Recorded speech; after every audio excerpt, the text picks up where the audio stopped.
Pas d'inquiétude, je me suis vachement calmé depuis le live réaction où je ne me suis pas du tout contrôlé. Comment bien finir l'année 2020? Un chapitre tellement fabuleux, spécial et incroyable. On se demande tout le temps comment Isayama pourrait nous surprendre, il a déjà tout fait, on ne peut pas aller plus loin que ça. Mais il trouve toujours comment, tout est prévu chez lui depuis le début. Et ce qu'il a dessiné dans le 135 était du pur génie. Comment le mangaka pourrait répondre à nos questions? Il y en a tellement. N'hésitez pas à aller voir la vidéo sur les 9 mystères dans Shingeki no Kyojin que j'ai réalisé. Et encore, ce n'est pas tout. Il y en a beaucoup trop. Cependant, il arrive quand même à apporter plein de réponses indirectement et surtout quand on s'y attend pas. Pour ma part, je pense qu'il ne reste plus que 3 chapitres voire 4. Oui, ça arrive qu'on ait un tome avec 5 chapitres. Ce qui veut dire que le manga finirait en avril 2021. La saison 4 à l'heure où je vous parle est déjà sortie, ou alors sortira dans quelques minutes. D'après des sources non officielles, la saison fera pour l'instant 16 épisodes, du chapitre 91 jusqu'au 122, espérant alors ne pas avoir un film d'animation pour clôturer l'animé, du chapitre 123 jusqu'au 139 ou 138. J'espère qu'Isayama finira le manga au 139, car la somme des chiffres donne le nombre 13, et ça c'est beau. Et pour la simple raison que 3 chapitres ne suffiront pas. Il est également possible que le manga se finisse après le 16e épisode. Retenez bien ce que je vous dis. Sans plus tarder, on commence la revue du chapitre 135. Je vous invite à vous abonner. Nous sommes bientôt 50 000. C'est totalement fou. Allez, c'est parti.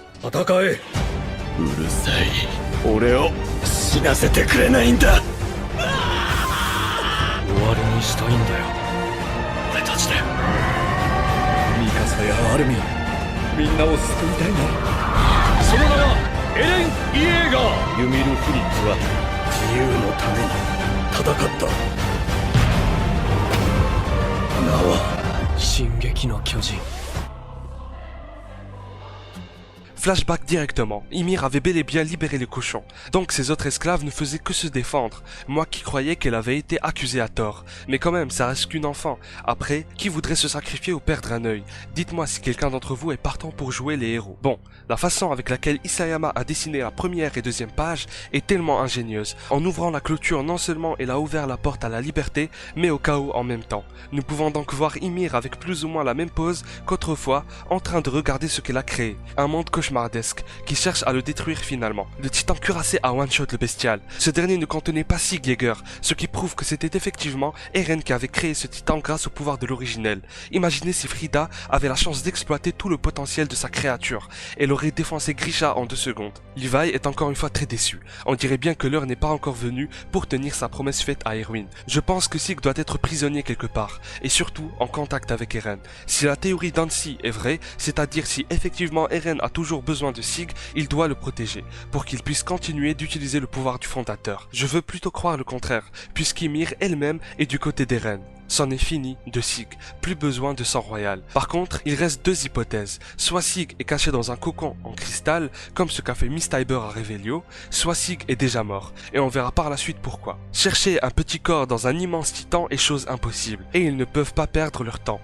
Armin décide enfin d'utiliser son titan colossal pour perturber l'assaillant, et espérer trouver un moyen de localiser les 2 frères. Jean lui dit quelque chose qui va déclencher un souvenir important. Ne te préoccupe pas de nous en aucun cas.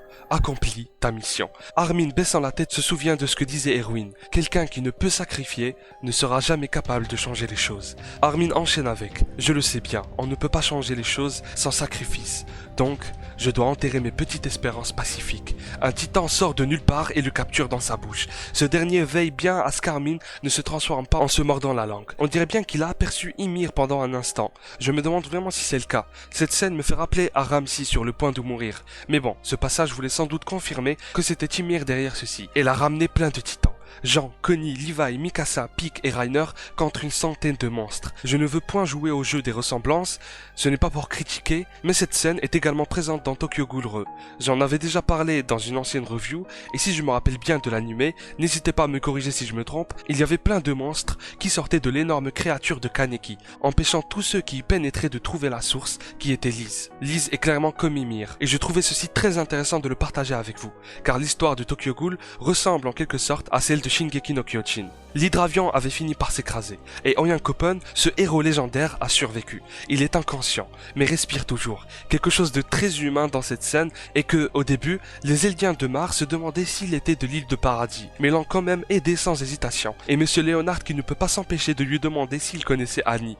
Normal, ça fait si longtemps qu'il espère la revoir. Dans le chapitre 99, quand il discutait avec la mère de Reiner, ils parlaient ensemble de Bertholdt. Et quand Karina était passée à Annie, en mode elle était également morte, le père l'avait interrompu en lui disant « Non, ma fille n'est pas morte. Elle est bien vivante, j'en suis certain. Elle m'a juré de revenir. » Karina le regardait comme si c'était un fou qui avait perdu tout espoir. Et voir cet homme encore y croire m'a fait mal au cœur. Elle est vivante, mais si loin de lui. Tout le monde est en train de participer au combat ultime. Mar, Eldiens et même les parents qui prient en regardant le monstre en face d'eux. Et les courageux soldats et guerriers présents sur le dos d'Eren. Cependant, le grand terrassement et l'assaillant continuent d'avancer. Leur vitesse n'a même pas diminué, mais est restée constante depuis le début. Le chef de l'armée Mar a ordonné à ses hommes de continuer le bombardement. Ils ne peuvent pas rester à regarder comme nous fans du manga, surtout que certains sont en train de mettre leur vie en jeu pour sauver l'humanité. En revanche, faudra faire gaffe à ne pas blesser vos nouveaux alliés.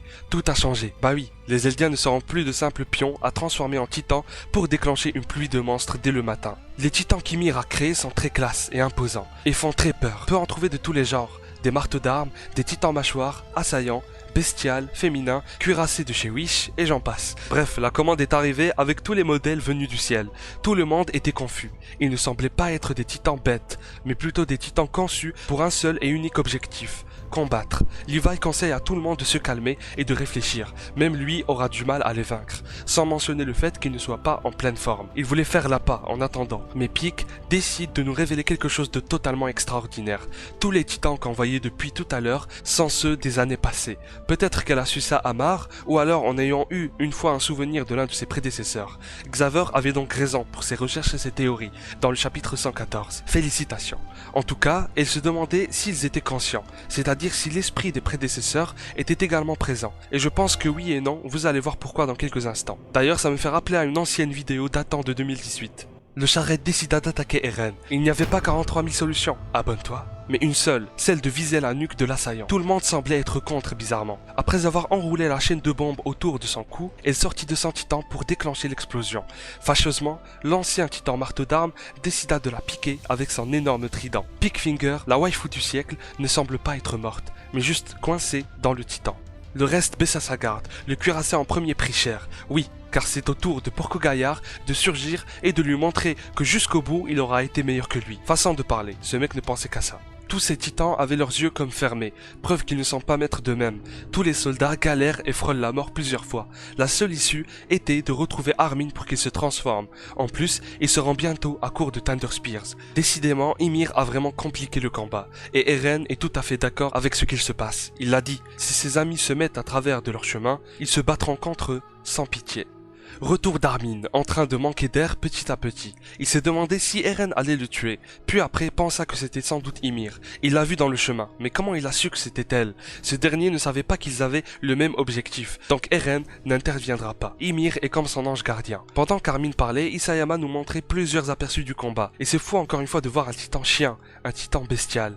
Alors qu'Armin était au bord de la mort, il eut un souvenir ou une hallucination comme dans le chapitre 85. 痛いよ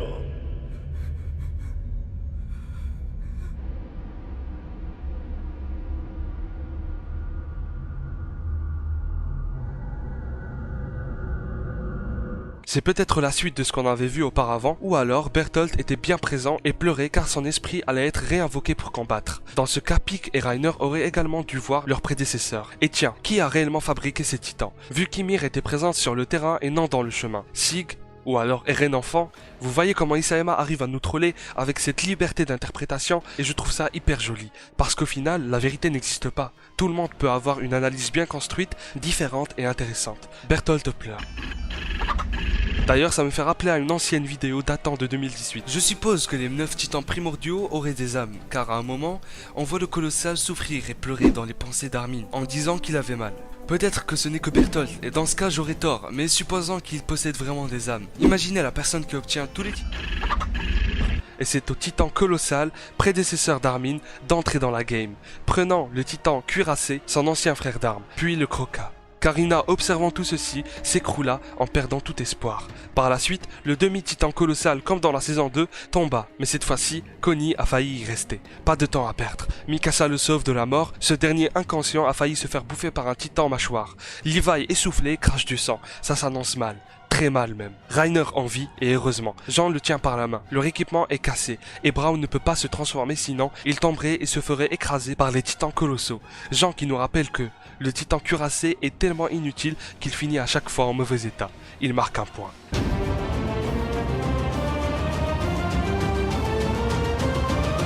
Et devinez qui est là? Ymir, son titan est là, qui auparavant avait dévoré son ami Marcel. La roue tourne et le karma frappe fort. Mikasa est venu à la rescousse plusieurs fois. Elle fut l'élite du bataillon. Connie également sur le point de se faire manger par un marteau d'armes creepy. Levi tente de le secourir mais se blesse au pied. Tout le monde se soutient. Jean tenant Reiner encore une fois lui disant qu'on ne doit pas abandonner, même s'il n'y a plus aucun espoir. Nous devons nous battre jusqu'à la fin. Après tout, c'est pour cela qu'on a rejoint le bataillon d'exploration, n'est-ce pas? Mikasa commence à hurler, qu'elle était la plus forte, scène me faisant rappeler à la saison 1, lorsque tout le monde était démotivé, et qui voilà enfin. Non, rassurez-vous, je ne vais pas crier. Le titan est là, c'est officiel, il est là. Falco a réussi à voler. Sur son dos se trouvent Annie et Gabi, qui ont pu récupérer le reste de l'Alliance, à part Pieck et Armin, qui sont littéralement dans la merde. Le chapitre se finit avec. Il n'y a plus aucun futur à espérer. Magnifique chapitre comme tous les mois. Isayama m'a clairement refait. Alors nous voici avec un titan qui vole. Les rumeurs disent que l'ending de la saison 4 sera composé de Falco, d'un oiseau, d'Ymir et du chemin. Revenons au chapitre. L'Alliance s'est enfuie, mais pourquoi? Qu'espère-t-il faire? Ymir peut très bien créer un titan avec des ailes, qui les suivra. Mais après, il sera connecté à l'original avec une sorte de fil. Et je me dis que ça peut leur causer problème, puisque le fil n'est pas infini. Ymir perdra alors son contrôle. Que va faire l'Alliance à présent? Quel rôle joueront Armin et Pieck? Je suis certain que dans le prochain chapitre, le colossal entrera enfin en scène. On se retrouve pour une prochaine vidéo. Faites-moi part de vos avis et théories. La hype est à son paroxysme avec la saison finale. Je vous lâche un énorme acquis de roi dans la gueule. Et à la prochaine.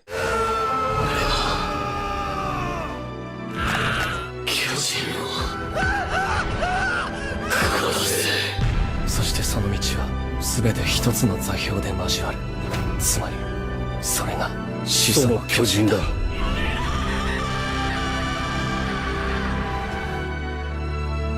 一匹残らせ。 Je fais en sorte que tout va bien, mais putain comment j'ai mal à la gorge.